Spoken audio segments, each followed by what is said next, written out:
An explosion breaks a rock into three parts in a horizontal plane. Two of them go off at right angles to each other. The first part of mass 1 kg moves with a speed of 12 meter per second and the second part of mass 2 kg moves with the speed 8 meter per second. If the third part flies off with the speed 4 meter per second, then what is its mass?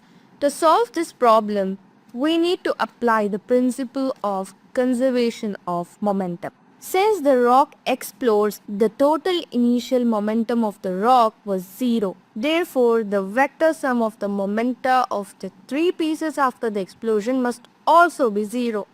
Given the mass of the first part m1 is equal to 1 kg, velocity of the first part v1 is equal to 12 meter per second, mass of the second part m2 is equal to 2 kg, velocity of the second part v2 is equal to 8 meter per second, and speed of the third part v3 is equal to 4 meter per second, and we need to find what is mass of the third part m3. The first and second parts move at right angles to each other. Let us first calculate the momentum of the first two parts. The momentum of each part is given by momentum is equal to mass into velocity. Momentum of the first part is nothing but P1.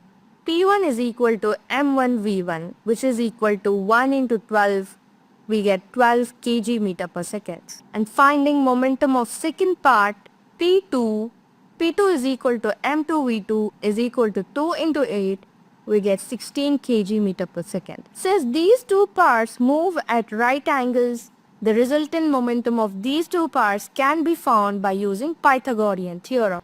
Therefore, P resultant is equal to square root of P1 square plus P2 square. Substituting the values of P1 and P2, we get P resultant as square root of 12 square plus 16 square, that is nothing but 20 kg meter per second. Since the total momentum of the system must be zero, the third part must have a momentum equal in magnitude and opposite in direction to the resultant momentum of the first two parts. Therefore, momentum of the third part P3 is equal to 20 kg meter per second. Using the relation P3 is equal to m3v3, we can solve for m3. m3 is nothing but P3 by V3, that is equal to 20 by 4, which is nothing but 5. Therefore, the mass of the third part is 5 kg and the correct answer is option A.